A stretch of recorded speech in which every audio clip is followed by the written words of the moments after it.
ಎಲ್ಲ ವೀಕ್ಷಕರಿಗೆ ನಮಸ್ಕಾರಗಳು. ಓಂ ಶ್ರೀ ಚಾಮುಂಡೇಶ್ವರಿ ಜ್ಯೋತಿಷ್ಯಾಲಯಕ್ಕೆ ಸ್ವಾಗತ ಸುಸ್ವಾಗತ. ನಾನು ನಿಮ್ಮ ಸುರೇಶ್ ಬೆಳವಿನಾಳ್.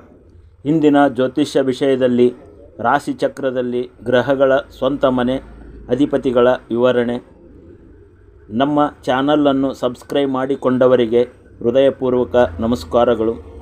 ಇನ್ನೂ ಸಬ್ಸ್ಕ್ರೈಬ್ ಮಾಡಿಕೊಂಡಿಲ್ಲ ಅಂದರೆ ದಯವಿಟ್ಟು ಸಬ್ಸ್ಕ್ರೈಬ್ ಮಾಡಿಕೊಳ್ಳಿ, ಬೆಲ್ ಐಕನ್ ಪ್ರೆಸ್ ಮಾಡಿ. ನಿಮ್ಮ ಪ್ರೋತ್ಸಾಹ ಸದಾ ಇರಲಿ. ಈಗ ರಾಶಿಗಳ ಬಗ್ಗೆ, ಅಧಿಪತಿಗಳ ಬಗ್ಗೆ ತಿಳಿದುಕೊಳ್ಳೋಣ. ಮೇಷರಾಶಿಗೆ ಮೊದಲನೆಯ ಮನೆ ಅಧಿಪತಿ ಕುಜ ಆಗಿರುತ್ತಾನೆ. ಕುಜನಿಗೆ ಇದು ಸ್ವಂತ ಮನೆಯಾಗಿರುತ್ತದೆ. ವೃಷಭ ರಾಶಿ ಎರಡನೇ ಮನೆಯಾಗಿರುತ್ತದೆ. ಅದಕ್ಕೆ ಶುಕ್ರ ಅಧಿಪತಿಯಾಗಿರುತ್ತಾನೆ. ಶುಕ್ರನಿಗೆ ಅದು ಸ್ವಂತ ಮನೆಯಾಗಿರುತ್ತದೆ. ಮೂರನೆಯ ಮನೆ ಮಿಥುನವಾಗಿ ಬರುತ್ತದೆ. ಅದಕ್ಕೆ ಬುಧ ಅಧಿಪತಿಯಾಗಿರುತ್ತಾನೆ. ಅದಕ್ಕೆ ಬುಧನಿಗೆ ಸ್ವಂತ ಮನೆ ಆಗಿರುತ್ತದೆ. ನಾಲ್ಕನೇ ಮನೆ ಕಟಕ ರಾಶಿ. ಅದಕ್ಕೆ ಚಂದ್ರ ಅಧಿಪತಿಯಾಗಿರುತ್ತಾನೆ. ಚಂದ್ರನಿಗೆ ಅದು ಸ್ವಂತ ಮನೆಯಾಗಿರುತ್ತದೆ. ಐದನೇ ಮನೆ ಸಿಂಹರಾಶಿಯಾಗಿ ಬರುತ್ತದೆ. ಆ ಸಿಂಹರಾಶಿಗೆ ಅಧಿಪತಿ ಸೂರ್ಯನಾಗಿರುತ್ತಾನೆ. ಅದು ಸೂರ್ಯನಿಗೆ ಸ್ವಂತ ಮನೆಯಾಗಿರುತ್ತದೆ. ಆರನೇ ಅಧಿಪತಿ ಕನ್ಯಾ ಲಗ್ನಕ್ಕೆ ಬುಧ ಅಧಿಪತಿಯಾಗಿರುತ್ತಾನೆ. ಬುಧನಿಗೆ ಅದು ಸ್ವಂತ ಮನೆಯಾಗಿರುತ್ತದೆ. ಏಳನೆಯ ಮನೆ ತುಲಾ. ಶುಕ್ರ ಅಧಿಪತಿಯಾಗಿರುತ್ತಾನೆ. ಅದು ಶುಕ್ರನಿಗೆ ಸ್ವಂತ ಮನೆಯಾಗಿರುತ್ತದೆ. ಎಂಟನೇ ಅಧಿಪತಿ ಎಂಟನೇ ರಾಶಿ ವೃಶ್ಚಿಕ ರಾಶಿಯಾಗಿ ಬರುತ್ತದೆ. ಅದಕ್ಕೆ ಕುಜ ಅಧಿಪತಿಯಾಗಿರುತ್ತಾನೆ. ಕುಜನಿಗೆ ಅದು ಸ್ವಂತ ಮನೆಯಾಗಿರುತ್ತದೆ. ಒಂಬತ್ತನೇ ಮನೆ ಧನುರಾಶಿಯಾಗಿ ಬರುತ್ತದೆ. ಅದಕ್ಕೆ ಗುರು ಅಧಿಪತಿಯಾಗಿರುತ್ತಾನೆ. ಅದಕ್ಕೆ ಗುರು ಸ್ವಂತ ಮನೆಯಾಗಿರುತ್ತದೆ.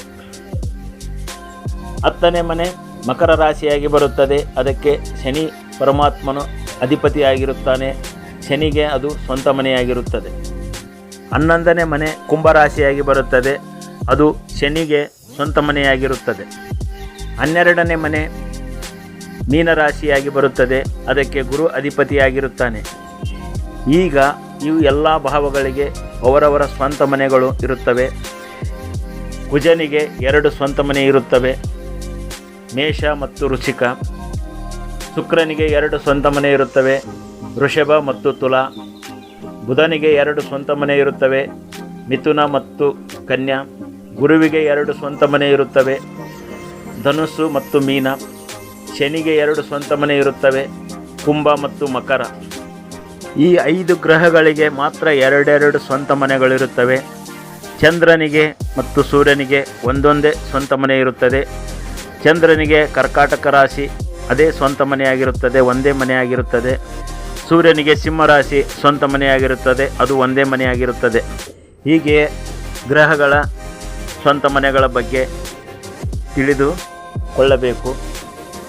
ಇನ್ನೂ ನಮ್ಮ ಚಾನಲನ್ನು ಸಬ್ಸ್ಕ್ರೈಬ್ ಮಾಡಿಕೊಂಡಿಲ್ಲ ಅಂದರೆ ದಯವಿಟ್ಟು ಸಬ್ಸ್ಕ್ರೈಬ್ ಮಾಡಿಕೊಳ್ಳಿ, ಬೆಲ್ ಐಕನ್ ಪ್ರೆಸ್ ಮಾಡಿ, ಶೇರ್ ಮಾಡಿ, ಲೈಕ್ ಮಾಡಿ, ಕಮೆಂಟ್ ಮಾಡಿ. ನಿಮ್ಮ ಪ್ರೋತ್ಸಾಹ ಸದಾ ಇರಲಿ. ಎಲ್ಲರಿಗೂ ನಮಸ್ಕಾರಗಳು. ಓಂ ಶ್ರೀ ಗುರುವೇ ನಮಃ. ಓಂ ನಮೋ ಭಗವತಿ ಸಚ್ಚಿದಾನಂದ ಸ್ವರೂಪಿಣಿ. ಓಂ ಸರ್ವೇ ಜನ ಸುಖಿನೋ ಭವಂತು. ಓಂ ಹರಿ ಓಂ.